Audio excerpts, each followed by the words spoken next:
우리 주제표와 우리 복음 캠페인 같이 하겠습니다. 자, 시작. 복음으로 교회를 새롭게, 세상을 이롭게, 복음으로 가정을 세우겠습니다. 복음으로 전도하고 선교하겠습니다. 복음으로 세상을 섬기겠습니다. 아멘. 이번 주 묵상 말씀 사도행전 17장 31절 말씀입니다. 사도행전 17장 31절 말씀 세 번 같이 읽겠습니다. 이는 정하신 사람으로 하여금 천하를 공의로 심판할 날을 작정하시고 이에 그를 죽은 자 가운데서 다시 살리신 것으로 모든 사람에게 믿을 만한 증거를 주셨음이니라 하니라.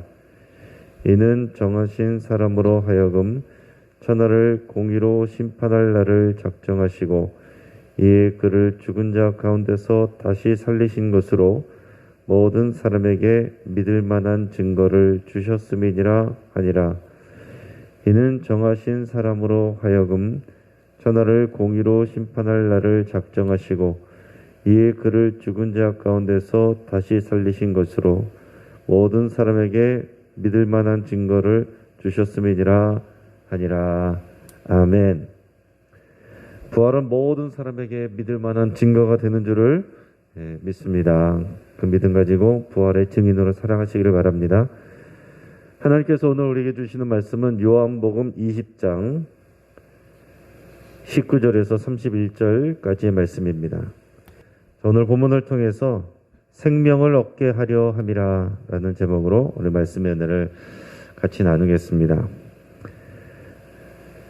이 사복음서 중에서 이 공관복음은 전체적으로 다 비슷합니다. 그런데 그 안에서도 각자의 특징이 있습니다. 자, 예를 들어서 마태복음은 유대인들을 위해서 쓴 내용이고 예수님이 유대인의 왕으로 오셨다는 것을 강조를 하고 있습니다. 마가복음은 예수님께서 섬기는 종으로 오셨다라는 것을 강조를 합니다. 누가복음은 그 대상이 이방인입니다.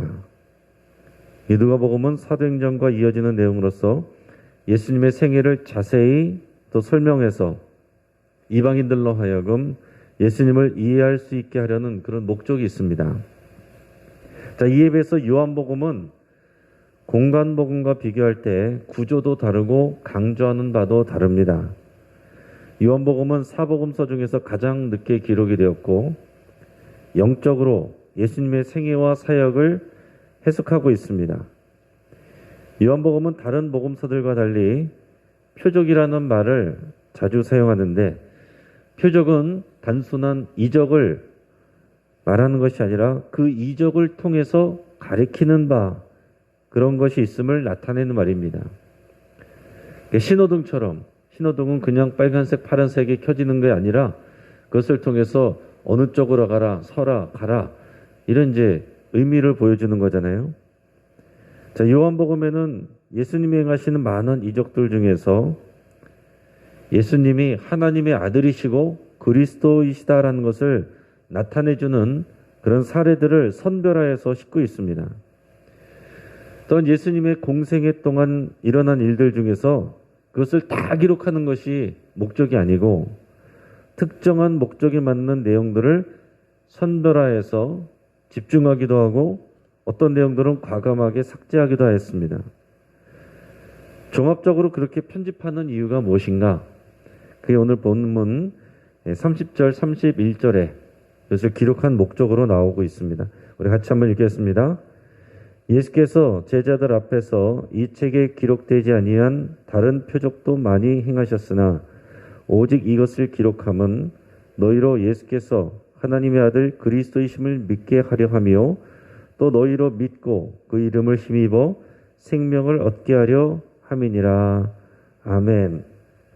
자, 요한복음을 쓰는 이유, 그리고 이러한 식으로 기사들을 실는 이유, 그런 이유는 분명하게 얘기를 하고 있습니다. 다른 표적도 분명히 많이 있었다고 얘기를 하고 있어요. 그러나 그 중에서 사도 요한은 7가지의 표적을 골라서 실었습니다. 요한복음에 나오는 7가지 표적은 뭐냐면 물로 포도주를 만드시는 사건, 또 왕의 신하의 아들을 고치시는 사건, 38년 된 병자를 고치시는 사건, 5천 명을 먹이시는 사건, 무리를 걸으시는 사건, 소경을 고치시는 사건, 죽은 나사로를 다시 살리시는 사건. 이게 7가지를 선별해서 요한복음에 싣고 있어요. 자, 그리고 또한 예수님이 제자들에게 가르치셨던 그 가르침을 집중적으로 조명하였습니다. 그리고 부활 후에 일어난 일들을 자세히 설명했습니다. 자, 이렇게 하는 일들의 이유와 목적이 뭐라고요? 이 요한복음을 읽는 사람들로 하여금 예수님이 하나님의 아들이신 것과 그리스도이심을 믿게 하려는 것이다 라고 그랬습니다. 그 예수님이 누구이신지를 알리는 것이 공통된 복음서의 목적이고, 또 요한복음에서도 분명히 예수님이 하나님의 아들이시고 구원자이신 그리스도이시다라는 것을 믿게 하려는 것이다 라고 그랬습니다. 그 믿음의 결과는 뭐냐면은 생명을 얻는 것이다 그랬어요. 예수의 이름을 힘입어서 생명을 얻게 하려는 것이다. 자, 여기서 말하는 생명은 단지 육체적 생명을 말하는 게 아니라 영생을 의미하는 거죠. 영생은 우리가 단지 천국에서 오래 사는 것만을 말하는 것이 아니라 하나님과 그 아들 예수 그리스도를 알고 믿음의 관계 가운데 사는 것, 그 전체적인 삶을 말하는 것입니다. 이 복음을 믿는 결과는 생명이고 영생이에요. 그리고 그 중심은 예수 그리스도가 누구신지를 알고 고백하고 그 관계 안에서 사는 것, 이런 영생의 관계입니다. 자, 예수님은 우리에게 생명을 주러 오신 것입니다. 자, 그런 관점에서 우리가 그 앞에 있는 내용들도 다시 이제 묵상을 할 때, 이런 내용들을 이렇게 실는 이유는 예수님을 누구이신지 알고 믿게 하려고, 그래서 생명을 얻게 하려고 하는 것이구나 하는 관점을 가지고 오늘 본문 말씀을 묵상할 수 있길 바랍니다. 자, 오늘 본문 말씀에서는 부활 후에 나타나신 예수님을 이제 증거하고 있습니다. 먼저 19절, 20절 우리 같이 읽겠습니다. 이날 곧 안식 후 첫날 저녁 때에 제자들이 유대인들을 두려워하여 모인 곳의 문들을 닫았더니 예수께서 오사 가운데 서서 이르시되 너에게 평강이 있을지어다. 이 말씀을 하시고 손과 옆구리를 보이시니 제자들이 주를 보고 기뻐하더라. 아멘. 자, 시간적 배경이 언제입니까? 이날 곧 안식 후 첫날.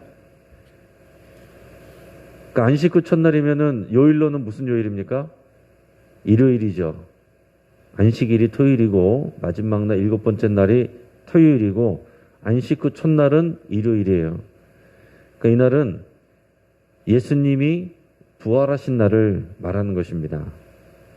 그러니까 이 안식 후 첫날이라는 말이 나중에는 주님이 부활하신 날이라는 것을 의미하는 주님의 날, 주일이라고 이제 그리스도인들이 이제 부르게 되는 겁니다. 자, 그러니까 예수님이 부활하신 날, 그날 저녁 때에 제자들이 모여 있습니다. 그날 아침에 새벽에는 막달라 마리아가 먼저 빈 무덤을 발견했다고 요한복음은 기록하고 있고, 그 얘기를 전해 들은 베드로와 다른 제자가 달려가서 그것을 확인했다. 근데 오늘 여기 요한복음에서는 그 제자들은 예수님을 보지 못했고 빈 무덤만 확인했다라고 그랬어요. 그리고 그들이 가고 난 후에 막달라 마리아가 예수님을 처음 보게 됩니다. 목격하는 그 내용이 나와요. 그리고 나서 오늘 본문이 이어지는데, 새벽에 아침에 그 일이 있고 나서 저녁 때에 제자들이 모여 있는데요. 유대인들이 두려워서 모인 곳의 문들을 닫았더니 이렇게 기록하고 있어요. 자, 집안에 다 모여가지고 두려워서 뭘 두려워하고 있습니까? 자기들도 잡혀갈까봐, 예수님처럼 죽임을 당할까봐. 이 십자가형은 로마의 정치형이라고 그랬어요. 자기들도 엮여서 한통속이다라는 식으로 엮여가지고 끌려갈까봐, 그 두려워가지고 아침에는 분명히 예수님이 무덤이 비었다라고 그것을 목격까지도 했는데도 불구하고 예수님이 부활했다는 것을 아직 인식하지 못하고 믿지를 못하고 있어요. 그래서 여전히 두려움 가운데 문을 꼭꼭 걸어 잠그고 모여 있었다라고 기록을 하고 있습니다. 자, 그런데 놀랍게도 예수님이 그들에게 나타나셔서 가운데 서셨습니다. 그러니까 이 부분이 벌써 이상한 장면이죠. 문들을 꼭꼭 잠가 놨는데 어디로 들어오셨는지 예수님이 들어와서 가운데 갑자기 서 계셨다라는 얘기입니다. 도대체 예수님이 어디로 들어오셨을까? 굴뚝으로 들어오셨을까? 유리창문으로 들어오셨을까? 자, 여기서 우리는 그게 중요한 것이 아니고 우리가 생각해야 되는 방식은 예수님께서 부활하셨는데 부활하신 예수님의 몸은 십자가에서 죽기 이전에 일반적인 그런 육체의 상태하고는 다르겠구나 라는 것을 생각하는 정도면 되겠습니다. 예수님이 부활하셔서 분명히 몸이 부활하셨는데 그러나 문이 꼭꼭 닫혀 있음에도 불구하고 예수님이 그것을 어떻게 통과하셨는지는 모르지만은 이렇게 나타나실 수 있는 그런 특별한 몸의 상태시구나 하는 것을 우리가 알 수 있다라는 얘기예요. 근데 나중에 보면은 또 분명히 손에 못자국도 있고 옆구리에 창자국도 있는 것을 보면 그 몸이 완전히 달라진 건 아닌데 이전하고는 똑같지는 않구나 라는 정도로만 성경을 통해서 우리가 이해를 하면 되겠습니다. 자, 예수님은 제자들에게 두 번에 걸쳐서 뭐라고 말씀하시느냐? 너희에게 평강이 있을지어다. 너희에게 평강이 있을지어다. 평강은 샬롬이죠. 샬롬. 너희에게 평강이 있을지어다. 이렇게 두 번이나 인사를 하셨어요. 왜 이렇게 인사하시겠습니까? 제자들이 지금 두려움에 빠져 있기 때문에 예수님이 제자들에게 너희에게 평강이 있을지어다. 평안해라. 그걸 말씀하고 계신 겁니다. 예수님처럼 잡혀서 지금 자기들도 어떻게 될까봐, 내 인생 끝날까봐, 잘못될까봐 그게 두려워가지고 제자들 있다라는 거예요. 예수님은 부활하셨는데 그 부활하신 예수님을 못 믿으니까 어떻게 하고 있어요?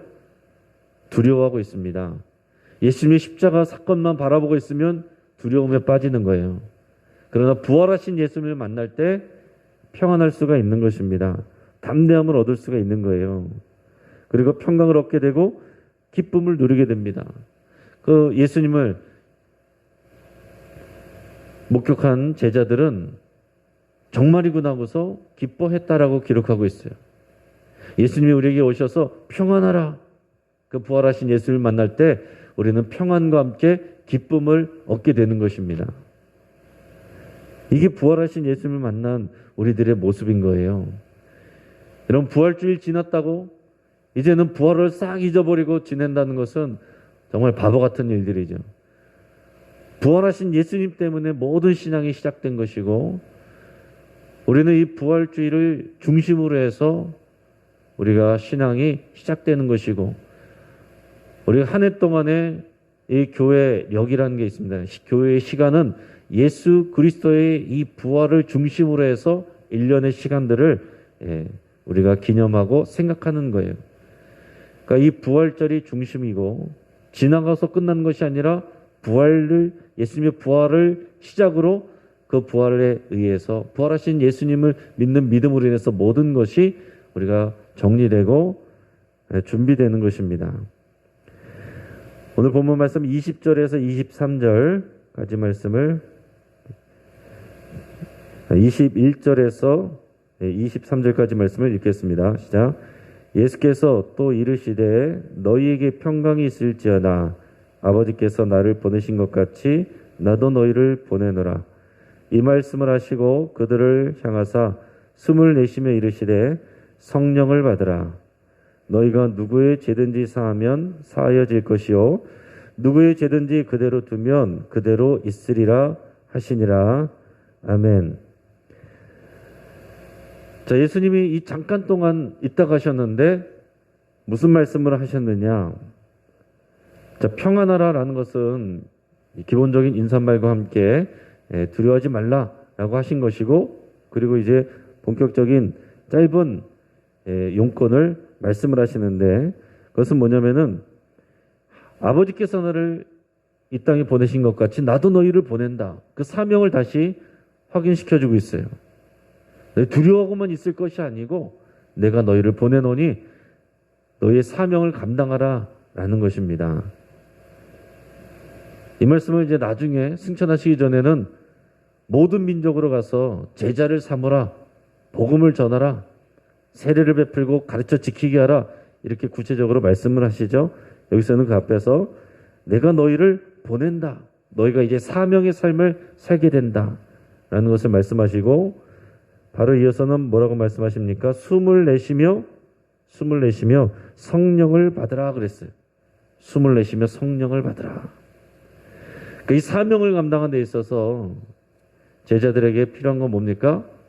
예수님이 나를 보내셨다라는 그 사명감이 있어야 되고, 내 능력이 아니라 성령의 능력으로 감당하게 되는 거예요.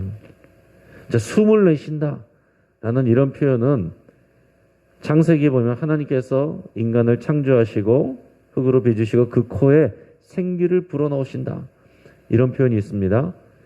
그 숨이라는 말은 히브리어로 루아흐인데, 이 숨이라는 말, 또 바람이라는 말, 이것이 성령을 의미해요. 그러니까 숨을 불어넣으셨다는 것은 그 생명의 능력을 불어넣으셨다는 표현이고요. 이것은 예수님께서 이제 제자들을 새롭게 창조하시는 모습과 같은 그런 표현입니다. 그러니까 이제 새 창조의 역사가 일어난다는 거예요. 여러분, 우리가 예수님을 믿고 부활하신 예수님을 만나면 이제 새로운 그런 사명의 존재로 새 창조되는 그런 거예요. 이전의 모습으로 살아가는 것이 아니고, 우리가 예전의 모습하고는 성격이나 기질이나 모든 것이 수준이나 비슷하지만, 우리가 예수님을 믿으면, 부활하신 예수님을 믿고 우리가 의지하면 우리에게 성령이 오시고 주님이 우리에게 숨을 불어넣어서 우리를 새 창조하시는 것입니다. 굉장히 이제 상징적인 의미고, 그러면서 23절에서 무슨 말씀하십니까? 너희가 용서의 사역을 하게 된다라는 것을 표현해주고 있어요.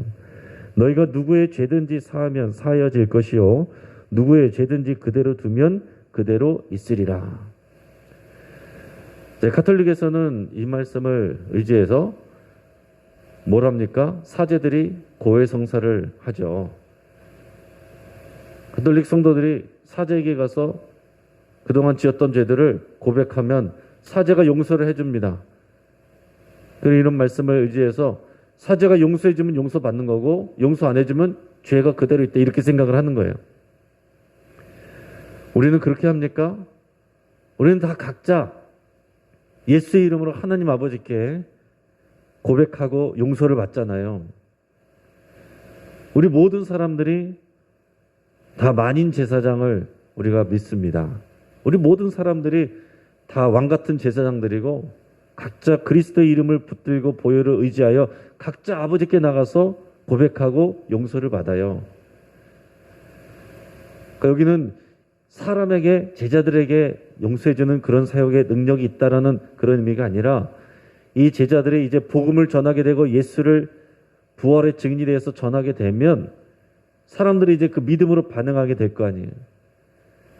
그 믿음으로 반응한 것에 대해서 하나님께서 역사하신다는 거고, 부활하신 예수님을 믿고 믿음으로 반응한다는 것은 어떤 상황이 일어나는 것입니까? 그리스도 예수님을 믿고 고백하고 회개하게 되고 믿음으로 나오게 되면 하나님의 용서가 임하는 거예요. 그것을 선포해 주는 역사, 그 사역을 하는 것이다라는 것입니다. 그러니까 이 짧은 시간에 예수님께서 길게 말씀 안 하시고 짧게 얘기하고 가실 때, 부활하신 예수님을 만나는 우리들에게, 제자들에게 주신 사명, 성령을 의지해서 성령의 능력을 받아서 해야 될 사명, 그 사명은 어떤 사역이라고요? 용서의 사역입니다. 따라하겠습니다. 용서의 사역. 우리가 그리스도의 제자라는 것은, 성령이 우리를 도우신다는 것은 예수를 증거해서 용서가 일어나게 하는 거예요.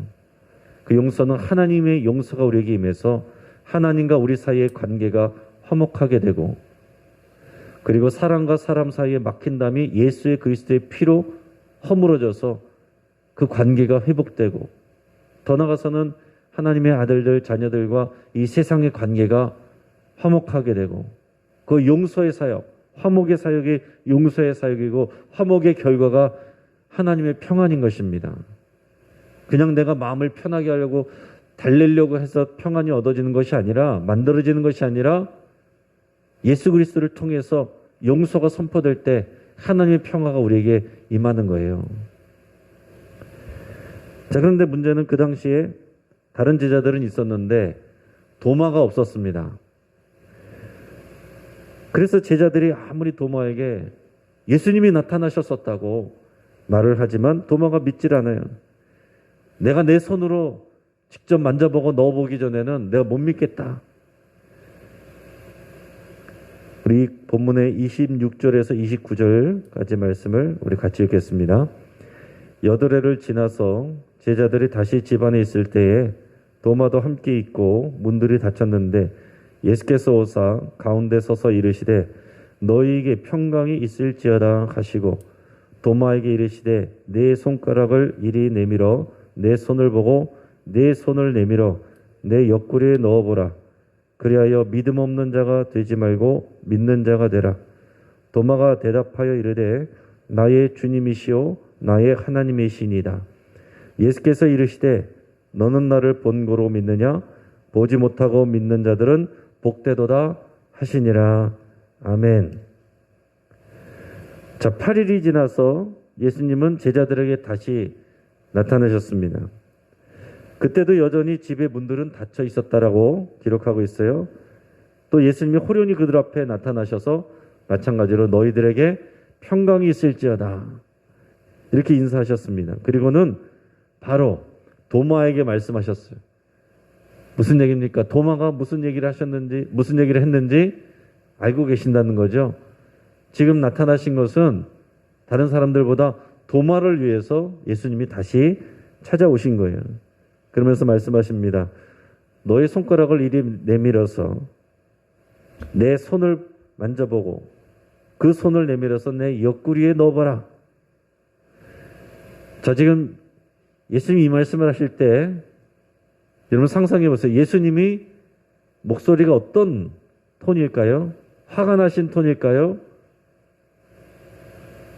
얼핏 생각하면 그럴 수 있어요. 너 나를 그렇게 못 믿어? 만져봐, 만져봐. 우리가 생각할 때는 그렇게 생각할 수가 있습니다. 그러나 여러분 아셔야 될 것은 예수님은 도마도 사랑하십니다. 도마에게도 사명 주시는 거예요. 도마에게도 믿음 주시고 사명 가운데 살아가기를 원하시기 때문에 일부러 도마를 위해서 특별히 또 오시는 거예요.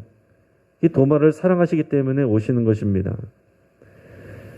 자, 그러니까 이 예수님을 직접 만나고 나서 도마가 예수님께 신앙을 고백합니다. 나의 주님이시오 나의 하나님이십니다. 한번 따라하겠습니다. 나의 주님이시오 나의 하나님이십니다. 자, 이 고백은 요한복음 초반부에 누구를 생각나게 하냐면은 나다나엘을 생각나게 합니다. 그때 나다나엘은 예수님을 보고서 뭐라고 고백했냐면 당신은 하나님의 아들이시오 당신은 이스라엘의 임금이로소이다 이렇게 고백했거든요. 그러니까 요한복음은 예수님을 만나는 사람들이 초반에도 예수님을 만날 때 하나님의 아들이시고 왕이십니다. 자, 후반부에서는 도마가 예수님은 나의 주님이시고 나의 하나님이십니다. 예수님을 알게 되고 고백하게 된다는 것을 보여주는 거예요. 지금 이런 것들을 왜 기록하고 있는지를 생각할 때 앞에서 처음 읽었던 것처럼 예수가 누구신지를 알고 하나님의 아들이시고 그리스도라는 것을 믿고 그 이름을 힘입어서 생명을 얻게 하려는 이 글을 읽는 사람들마다 그 구원의 역사가 일어나기를 원하는 마음으로 이런 기사들을 싣고 있는 겁니다. 그러니까 단지 도마의 이야기만 여러분 생각하실 것이 아니라 이 도마의 이야기를 듣고 믿음으로 반응해야 될 사람들을 생각을 하셔야 되는 거예요.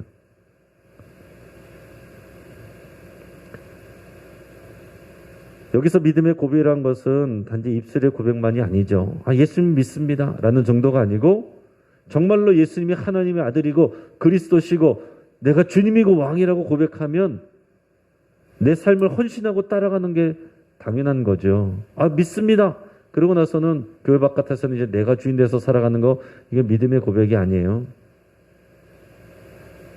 나의 주님, 나의 왕이십니다 라고 하는 거는 내가 주님의 백성으로서 주님이 나를 이 땅에 보내시고 성령 주시고 용서의 사역하게 하셨으니 그 사명 감당하겠습니다. 이게 같이 가는 겁니다.